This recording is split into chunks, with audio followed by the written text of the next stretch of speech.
Hello everyone, welcome to YouTube channel Chemistry Galaxy. So आज हम पढ़ेंगे एन्युलिन्स के बारे में।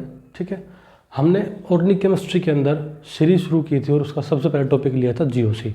जीओसी में हमने वेरियस उसका इंट्रो पढ़ा, उसके बाद हमने वेरियस इलेक्ट्रॉनिक डिस्प्लेसमेंट इफेक्ट्स पढ़े जिसके अंदर inductive, mesomeric and hyper conjugation था। ये हमारे परमानेंट डिस्प्लेसमेंट ऑफ इलेक्ट्रॉन थे।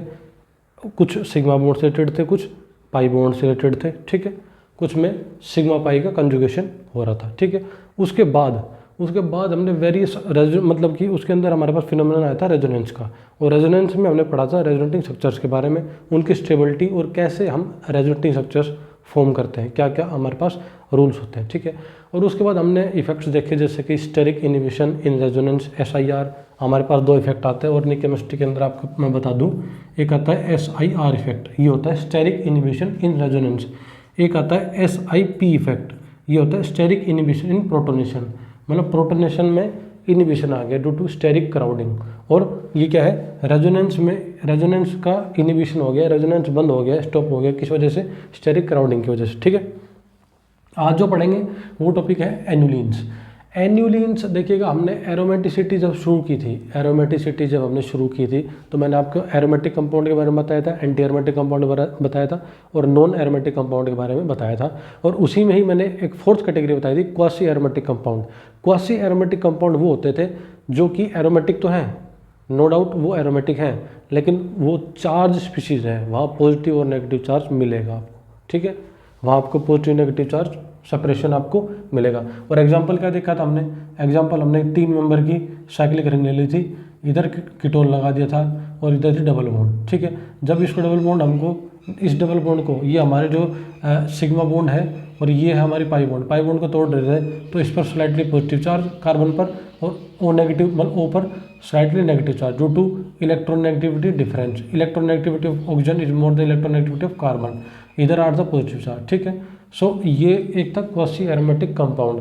अब एक क्वासी एरोमेटिक कंपाउंड और होता है, आपको बता देता हूँ, जो कि है एजुलिन। क्या, एजुलिन। एजुलिन एक बाईसाइक्लिक कंपाउंड है। मेरे कहने का मतलब एजुलिन के अंदर हमें 2 साइकिल देखने को मिलेंगी, एक होगी 5 मेंबर की और एक होगी 7 मेंबर की। ठीक है, वो भी एक क्वासी एरोमेटिक कंपाउंड होता है, उसके अंदर भी positive negative charge dipole moment मिलेगा। और याद रखना, एजुलिन की जो हम जो फॉर्म बनाते हैं, कौन सी, आयोनिक फॉर्म, जिसमें पॉजिटिव नेगेटिव चार्ज सेपरेशन होती है, डायपोल मोमेंट भी होगा उसका स्पेसिफिक, और वो वाटर सोल्यूबल भी होगा, और एक क्वासी एरोमेटिक कंपाउंड होगा। ठीक है, अब हमारा आज का जो कंसर्न टॉपिक है वो एन्युलिन्स है। एन्युलिन्स होते क्या है, सबसे पहली बात भाई, एन्युलिन्स क्या होते हैं, सबसे पहली बात, ये मोनो देखो साइक्लिक है, नो डाउट ये क्या है, ये साइक्लिक है। इस बात में हमें कोई डाउट नहीं है कि एन्युलिन्स जो होता है वो साइक्लिक कंपाउंड होता है। एक बात, एक सीधी डेफिनेशन आपको बता देता हूँ, annulenes are cyclic compounds which have, उनमें आपको क्या देखने को मिलेंगी, अल्टरनेट पाई बॉन्ड देखने को मिलेंगी, और उनके अंदर n नंबर ऑफ क्या होंगे जी, n number of carbon atoms होंगे, और n/2 क्या होंगी जी, डबल बॉन्ड्स देखने को मिलेंगे। क्या बताया, व्हाट आर एन्युलिन्स, एजुलिन नहीं कह रहा मैं कह रहा हूँ एन्युलिन्स। देखना, एन्युलिन्स आर कैसे कंपाउंड होते हैं, एन्युलिन्स साइक्लिक कंपाउंड होते हैं, और उनके अंदर अल्टरनेट हमें पाई बॉन्ड देखने को मिलेंगी, double bond, single bond, double bond, alternate pi bond देखने को मिलेगी, और उसके अंदर जो कार्बन एटम होंगे ना वो होंगे n। ठीक है, और जो डबल बॉन्ड होंगी वो होगी n/2। ठीक है, अब देखिएगा, अब एन्युलिन्स जो है मैंने बताया साइक्लिक कंपाउंड होते हैं, लेकिन आप ध्यान रखना वो हमेशा मोनोसाइक्लिक होंगे। क्या होंगे जी, मोनोसाइक्लिक होंगे। जैसे कि मैं आपको भी एग्जाम्पल बताऊंगा, अब देखना, मोनोसाइक्लिक कंपाउंड होंगे, मैंने आपको बता दिया। सेकंड बात जो है, पहली बात तो आपको जो इंपॉर्टेंट बात है ये होगी, मोनोसाइक्लिक कंपाउंड्स होते हैं हमारे पास एन्युलिन्स। सेकंड बात, इसके अंदर अल्टरनेट क्या मिलेगी, अल्टरनेट पाई बॉन्ड आपको देखने को मिलेगी, अल्टरनेट, जैसे कि डबल, सिंगल और इधर डबल, ऐसे आपको अल्टरनेट पाई बॉन्ड देखने को मिलेगी। मोनोसाइक्लिक होगा, एक ही साइकिल होगी, 2 साइक्लिक नहीं होगी। जैसे एजुलिन है बाईसाइक्लिक है, ये क्या होगा, मोनोसाइक्लिक होगा, एक ही साइकिल देखने को मिलेगी। अब देखना, मैं आपको बता देता हूँ, ये देखो 12 एन्युलिन है, ये 14 एन्युलिन है, ये हमारे पास भी एक एनुलिन है, ठीक है। आप इसमें पाई इलेक्ट्रॉन गिन लीजिएगा, 2 2 4 2 6 2 8 2 10 2 12 2 14। ये भी एक टाइप की 14 एनुलिन है। कौन सी है? 14 एनुलिन है। और ये भी एक टाइप की 14 एनुलिन है। मैं आपको बताऊंगा ये जो पाई बॉन्ड है ये आपकी इन पाई बॉन्ड के साथ कंजुगेशन में नहीं है, तो ये पाई इलेक्ट्रॉन गिनी नहीं जाएगी। पाई इलेक्ट्रॉन होंगे 2 2 4 2 6 2 8 2 10 2 12 2 14। ये भी एक टाइप की क्या होगी हमारे पास? 14 एनुलिन होगी, ठीक है। अब देखना, मैंने 3 कंपाउंड बनाए हुए हैं, एंथ्रासीन, नेप्थलीन और फिनेंथ्रीन। ये तीनों ही कंपाउंड एनुलिन में नहीं आएंगे। मेरे कहने का मतलब देखिएगा, ये सभी जो इससे ये वाले जो कंपाउंड्स हैं, ये कंपाउंड और ये कंपाउंड, ये सभी एनुलिन्स हैं। और ये 3 कंपाउंड जो हैं ये हमारे पास क्या है? एनुलिन्स नहीं है। क्यों? क्योंकि एनुलिन्स में मैंने कहा था अल्टरनेट पाई बॉन्ड मिलेगी।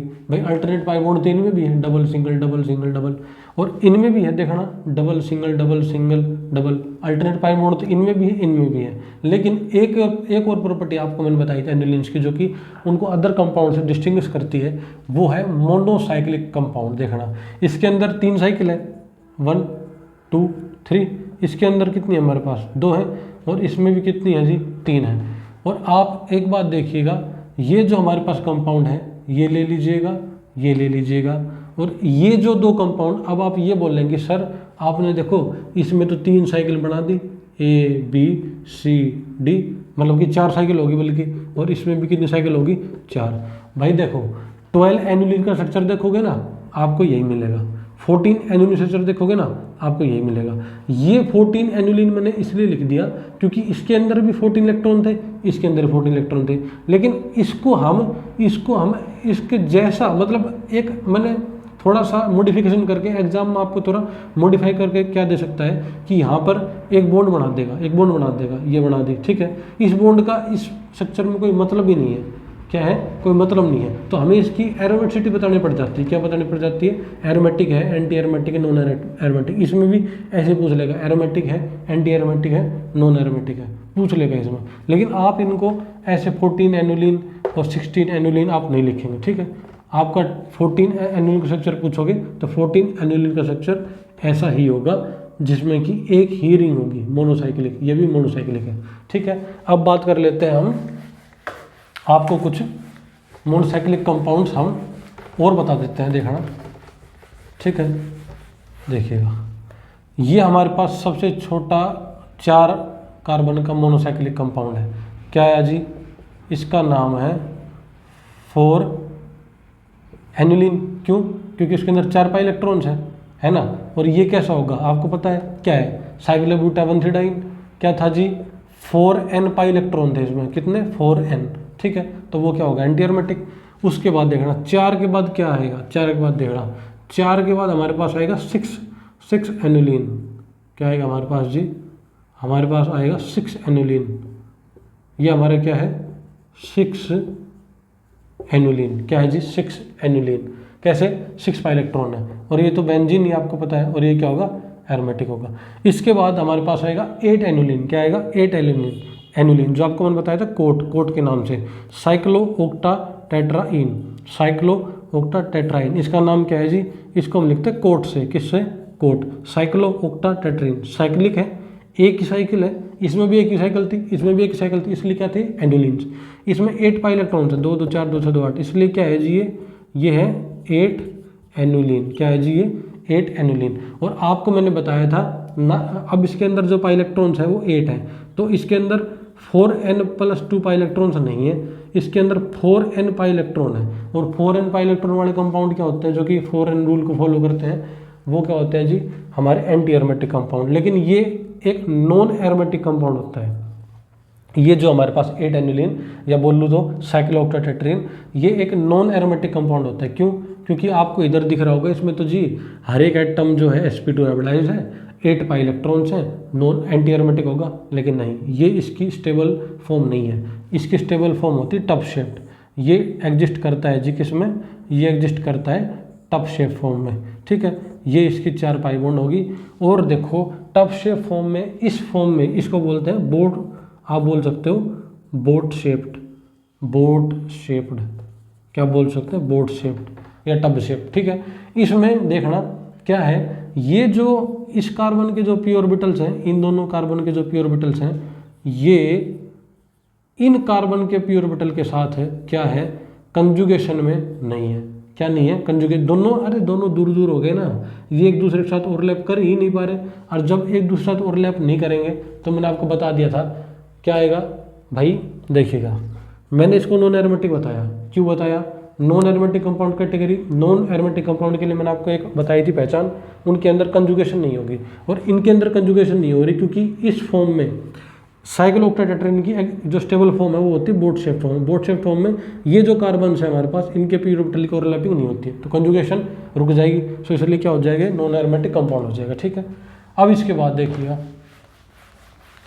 12 एनुलिन, 8 एनुलिन कर लिया हमने CO2, अब आएगा 12 एनुलिन। 12 का मतलब क्या होता है जी, ये बताता है कितने पाई इलेक्ट्रॉन्स हैं, ठीक है। अब इसमें 12 पाई इलेक्ट्रॉन्स हैं, कितने जी, गिन लो, 2 2 6 2 4 2 8 2 10 2 11 2 12 सॉरी 10 + 2 12, 12 पाई इलेक्ट्रॉन है। 12 पाई इलेक्ट्रॉन मतलब ये फॉलो करेगा 4n रूल को, 4n पाई इलेक्ट्रॉन रूल को। तो ये क्या होना चाहिए, एंटी एरोमेटिक। क्या होना चाहिए जी, एंटी एरोमेटिक। लेकिन मैं आपको पहले बता देता हूँ, 7 मेंबर की रिंग हो या 7 मेंबर से बड़ी कार्बन की रिंग हो, वहाँ या तो कंपाउंड एरोमेटिक होगा या कंपाउंड नॉन एरोमेटिक होगा, एंटी एरोमेटिक वहाँ होगा नहीं। ये बात आपको याद रखनी है। कोई भी कंपाउंड आपको दिया जाए, अगर वो उसमें 7 मेंबर की रिंग है या 7 मेंबर से ज़्यादा कार्बन की रिंग है, सो वहाँ एरोमेटिक और नॉन एरोमेटिक ही होगा, एंटी एरोमेटिक नहीं होगा। वो होता है फॉर स्टेबिलिटी, ठीक है। अब देखना 12 एनुलिन क्या है हमारे पास, क्या आएगा हमारे पास, आएगा नॉन एरोमेटिक, ठीक है। 14 एनुलिन की बात करेंगे तो इसमें पाई इलेक्ट्रॉन गिनेगा, इसमें 14 पाई इलेक्ट्रॉन होंगे। और 14 पाई इलेक्ट्रॉन का मतलब, 14 पाई इलेक्ट्रॉन का मतलब ये है, ये देखना हाकल्स रूल क्या था, हाकल्स रूल 2 6 10 14 18, ऐसे हमारे पास अगर पाई इलेक्ट्रॉन हो तो वो 4n + 2 पाई इलेक्ट्रॉन रूल को फॉलो करेगा, हाकल रूल को फॉलो करेगा, ठीक है। और वो क्या होगा जी, एरोमेटिक होगा। क्या होगा, एरोमेटिक। सो ये हमारे पास क्या होगा जी, जो हमारा 14 एनुलिन है, ये हमारे पास क्या हो जाएगा, एरोमेटिक हो जाएगा, ठीक है। देखना 4 annulene anti aromatic, 6 annulene benzene है जो कि एरोमेटिक है, 8 एनुलिन आपको बताया था अभी, जो था आपका CO2, और वो क्या था, नॉन एरोमेटिक, रीजन बता दिया था। 12 एनुलिन नॉन एरोमेटिक होगा, है 4n pi electron, anti aromatic होना चाहिए लेकिन होगा नॉन एरोमेटिक। क्यों, 7 और 7 से बड़ी मेंबर रिंग में एंटी एरोमेटिक होता नहीं है। ये इसमें 14 पाई इलेक्ट्रॉन थे, अकल रूल को फॉलो कर रहा था, इसमें 4n + 2 पाई इलेक्ट्रॉन थे। सो या तो एरोमेटिक हो सकता था क्योंकि 7 से ज़्यादा मेंबर है ना, जैसे कार्बन है इसमें 1 2 3 4 5 6 7 8 9 10 11 12 13 14, 7 या 7 से ज़्यादा मेंबर की रिंग में एंटी एरोमेटिक नहीं होता, तो ये हो गया एरोमेटिक। इसके बाद 14 एनुलिन्स में मैंने क्या किया था, 14 एनुलिन में मैंने ये किया था, देखना ये हमारे पास क्या था जी, ये हमारे पास क्या था, 14 एनुलिन था। उसके बाद देखना ये जो है, ये हमारे पास क्या हो गया, 14 एनुलिन। 14 एनुलिन में मैंने क्या किया, इधर एक बॉन्ड बना दी, इधर एक बॉन्ड बना दी, इधर एक बॉन्ड बना दी, इधर एक बॉन्ड, इधर एक बॉन्ड, ठीक है। क्या किया, देखना यहाँ पर ये जो दो सेंटर आए, ये दो जो सेंटर आए, देखना ये जो कार्बन है इसने एक बॉन्ड सिग्मा बॉन्ड ये बनाई हुई है, एक सिग्मा बॉन्ड ये बनाई हुई है, एक पाई बॉन्ड ये बनाई हुई है, एक बॉन्ड अभी बना सकता है जो कि ये इसने एक सिग्मा बॉन्ड बना लिया। यहाँ पर ये जो दो कार्बन है ना, ये जो दो कार्बन है, ये दोनों कार्बन क्या है जी, sp3 हाइब्रिडाइज। अभी ये बोल लेंगे कि ये जो आपका कंपाउंड है ना जी, इसमें 14 पाई इलेक्ट्रॉन तो थे, 14 एनुलिन थी जब, तो ये एरोमेटिक थी, लेकिन आपने इसमें बीच में 2 sp3 कार्बन बना दी तो ये नॉन एरोमेटिक हो जाएगी। नहीं, ये वाले जो कार्बन है, बीच में जो कार्बन होते हैं, ये जो मैंने बीच में 2 कार्बन बनाए हैं 14 एनुलिन के, इनसे हमें मतलब होता नहीं है। हमें ओनली इनके जो पेरीफ्री के जो इलेक्ट्रॉन होते हैं ना, क्या होते हैं जी, पेरीफ्री के जो इलेक्ट्रॉन्स होते हैं, पेरीफ्री के जो इलेक्ट्रॉन्स, उनसे मतलब होता है। और ऐसा ही मैंने एक और 14 एनुलिन में एक और थोड़ा सा मैंने मॉडिफिकेशन किया था। वो मॉडिफिकेशन मैंने कुछ ऐसे किया था, देखना ये मैंने 14 एनुलिन का फॉर्मेशन कर दिया है, and they double bond double bond double bond double bond, and after that here is double bond. अब मैंने क्या किया, देखना अब मैंने क्या किया, अब मैंने ये किया, एक बॉन्ड इधर बनाई, एक बॉन्ड इधर बनाई, एक बॉन्ड ये बनाई, और एक बॉन्ड इधर बना दिए, और एक बॉन्ड इधर बना दिए, और इधर पहले क्या था, दोनों कार्बन को sp3 हाइब्रिडाइज छोड़ा था, sp3 हाइब्रिडाइज। अब इन दोनों कार्बन को मैं sp2 हाइब्रिडाइज करूँगा, कैसे, एक डबल बॉन्ड लगा के। अब आप करेंगे, अब मैं पूछूंगा ये कंपाउंड एरोमेटिक आएगा, एंटी एरोमेटिक आएगा, नॉन एरोमेटिक आएगा। 7 मेंबर से 7 कार्बन ज़्यादा करेंगे, एंटी एरोमेटिक खत्म, बच गई 2 चीज़ें, एरोमेटिक और नॉन एरोमेटिक। देखना 14 एनुलिन क्या थी, 14 पाई इलेक्ट्रॉन थे, क्या थी, एरोमेटिक थी। अब क्या कहेंगे, सर 14 पाई इलेक्ट्रॉन्स तो हैं हमारे पास, लेकिन आपने एक पाई बॉन्ड और बना दी, यहाँ तो 16 पाई इलेक्ट्रॉन हो जाएंगे। नहीं, जैसे कि मैंने कहा था रिंग के अंदर जो ये 2 कार्बन होंगे इनसे हमें मतलब ही नहीं है, तो ये जो पाई बॉन्ड है ये हमारे जो पेरिफेरी पे जो ये पाई बॉन्ड्स हैं इनके साथ कंजुगेशन नहीं होगी, तो इस पाई बॉन्ड से हमें मतलब है ही नहीं। अभी भी इसमें कितने इलेक्ट्रॉन होंगे, 14 पाई इलेक्ट्रॉन होंगे, और ये एरोमेटिक होगा, और ये भी हमारा एरोमेटिक होगा। ठीक है, सो ये था किसके बारे में, एनुलिन्स के बारे में। अब जो है हमारा अगला टॉपिक जो रहेगा वो टॉपिक रहेगा एसिडिटी एंड बेसिसिटी का।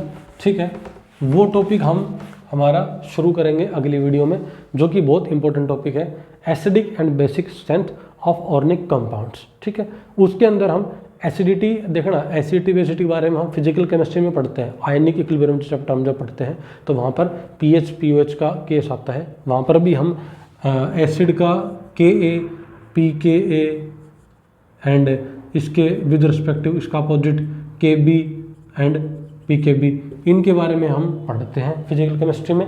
ये जो हमारा होता है ना एनालिसिस, ये जो एनालिसिस जो होता है ना, ये होता है जी एक तरीके से क्वालिटेटिव एनालिसिस। क्या होता है जी, क्वालिटेटिव। ऑर्गेनिक कंपाउंड्स की एसिडिटी बेसिसिटी हम पढ़ेंगे ना, उनमें भी हम जो एसिडिटी बेसिसिटी ऑर्गेनिक कंपाउंड की पढ़ते हैं ना, वो होती है जी हमारे पास क्वांटिटेटिव एनालिसिस। क्या होती है जी, क्वांटिटेटिव एनालिसिस। और ये जो है ये है क्वालिटेटिव एनालिसिस। सो हमें पढ़नी है जी क्वांटिटेटिव एनालिसिस, जो कि हम ऑर्गेनिक कंपाउंड्स की एसिडिटी और बेसिसिटी के अंदर देखेंगे। ठीक है, सो हम ये शुरू करेंगे कल। आज आपको मैंने एलिन्स के बारे में बता दिया है। अगर इन्फॉर्मेशन अच्छी लगी हो, like and subscribe my channel and comment below कि आपको बताइए ये इन्फॉर्मेशन समझ में आ रही है या नहीं आ रही है। आप मेरे साथ ज़रूर शेयर कीजिएगा। Thank you so much.